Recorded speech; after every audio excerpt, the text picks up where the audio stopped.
દરેક ગામમાં છે ને એક મહત્ત્વનો રસ્તો હોય કે જે તમારે ગામમાં જ્યાં જવું હોય ને એ રસ્તા પરથી તો તમારે પસાર થવું જ પડે. એ જ રીતે જો દેશના વિકાસનો એક રોડ મેપ નક્કી કરવો હોય તો તેમાં ગુજરાત થઈને રસ્તો ન જાય ને તો જ નવાય.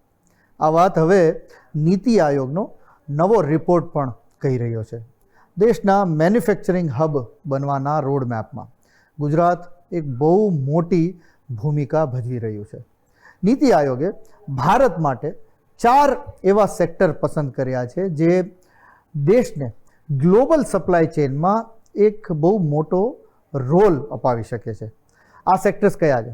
Chemicals, textiles, telecom and network equipment અને સોલાર પીવી મેન્યુફેક્ચરિંગ. હવે મજાની વાત, આ 4 નામમાંથી 2 તો ગુજરાતના ઇન્ડસ્ટ્રીયલ ડીએનએમાં વર્ષોથી છે. અહીં ગુજરાત માટે દેશના નવા મેન્યુફેક્ચરિંગ મેપનું સૌથી મોટું કેન્દ્ર બનવાની એક સરસ તક ઊભી થઈ છે. સેક્ટર પ્રમાણે વાત કરીએ તો નીતિ આયોગના મતે ભારતના કેમિકલ સેક્ટરમાં વેલ્યુ એડિશન વધારવાનો એક બહુ મોટો સ્કોપ છે. ભારતની જે કેમિકલ ઇન્ડસ્ટ્રી એ હાલમાં લગભગ 20 લાખ કરોડ રૂપિયાની સાઇઝ છે અને ગ્લોબલ કેમિકલ માર્કેટમાં ભારતનો હિસ્સો લગભગ 3 થી 3.5% જેટલો છે. ભારતના જે વિવિધ કેમિકલ્સ છે, જુદા જુદા જે કેમિકલ છે એનો જે પ્રોડક્શન થતું હોય એમાં ગુજરાતનો હિસ્સો 20% થી લઈને 60% સુધી છે. ગુજરાત પાસે દાહેજ, ભરૂચ, વાપી, અંકલેશ્વર, વડોદરા, જામનગર આવા ઇન્ડસ્ટ્રીયલ ક્લસ્ટર્સ છે કે જ્યાં કેમિકલ પ્રોસેસીસ અને કેમિકલ પ્રોડક્ટ્સ બની રહી છે. પણ નીતિ આયોગનો રિપોર્ટ કહે છે કે માત્ર બેઝિક કેમિકલ્સ અને રો મટીરિયલથી હવે આગળ આપણે વધવું પડશે. સ્પેશિયાલિટી કેમિકલ્સ, એડવાન્સ્ડ મટીરિયલ્સ અને એના intermediates and high value products આ બનાવવું પડશે. એટલે ગુજરાતે વધુ વેલ્યુ એડેડ કેમિકલનું જે ઉત્પાદન છે એના તરફ ધ્યાન આપવું પડશે.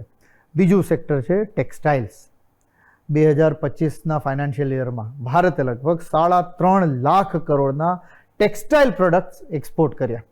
ગ્લોબલ ટેક્સટાઇલ એક્સપોર્ટમાં ભારતનો હિસ્સો માત્ર 4% છે. ભારતના ટેક્સટાઇલ ઉત્પાદનમાં ગુજરાતનો હિસ્સો લગભગ 24% છે, જ્યારે ટેક્સટાઇલ એક્સપોર્ટ્સમાં ગુજરાતનો હિસ્સો લગભગ 19 થી 20% જેટલો છે. માર્કેટ મોટું છે પણ ઓપોર્ચ્યુનિટી હજુ વધારે મોટી છે. સુરત તેના માટેનું એક બહુ મોટું માર્કેટ છે. પણ નીતિ આયોગ વન્સ અગેન કહે છે કે ભારતે મેન મેડ fibre, technical textiles, sustainable textiles અને પ્રીમિયમ પ્રોડક્ટ્સ તરફ જવું પડશે.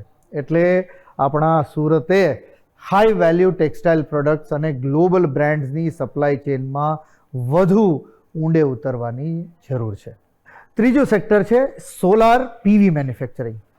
આપણે વર્ષ 2030 માટે હિન્દુસ્તાને 280 ગીગાવોટ પાવર સોલાર દ્વારા આપણે જનરેટ કરીએ એનો એક ટાર્ગેટ નક્કી કર્યો છે. તેના માટે હજુ લગભગ 174 ગીગાવોટની ક્ષમતા આપણે ઉમેરવાની બાકી છે.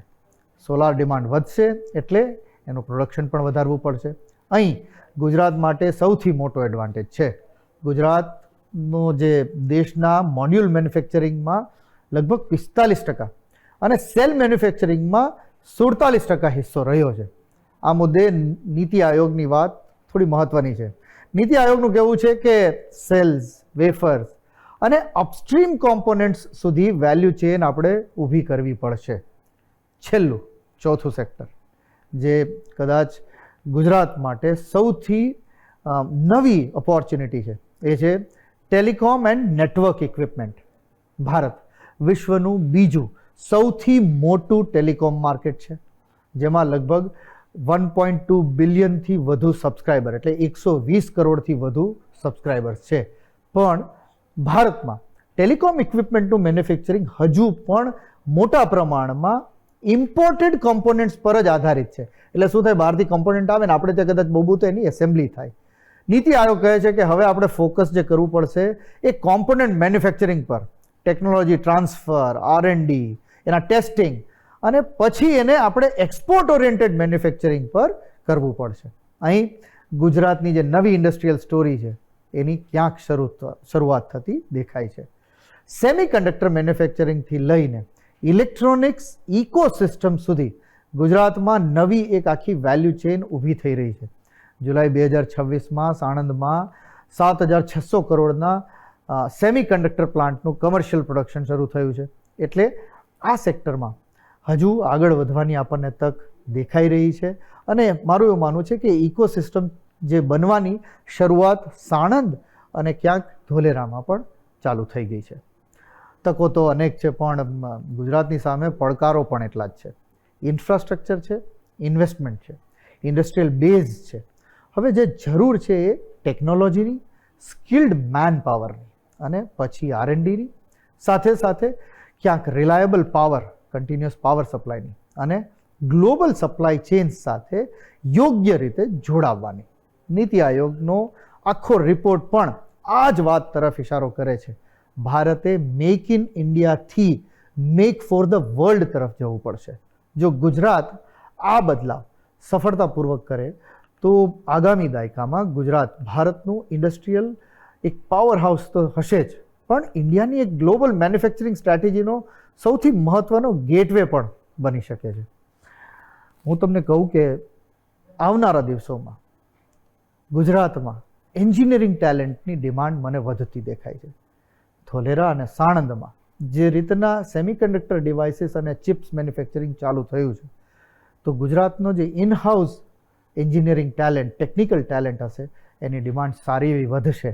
એટલે જો હું ખોટો નહીં હોઉં જો એમ કહું કે ગુજરાતની એન્જિનિયરિંગ કોલેજીસમાં અત્યારે 12મા ધોરણ પછી સૌથી સારા એડમિશન્સ EC એટલે કે ઇલેક્ટ્રોનિક એન્ડ કમ્યુનિકેશન, IC એટલે કે ઇન્સ્ટ્રુમેન્ટેશન એન્ડ કંટ્રોલ અને ઇલેક્ટ્રિકલ એન્જિનિયરિંગ, આમાં બહુ સારા એડમિશન્સ થતા હોવા જોઈએ.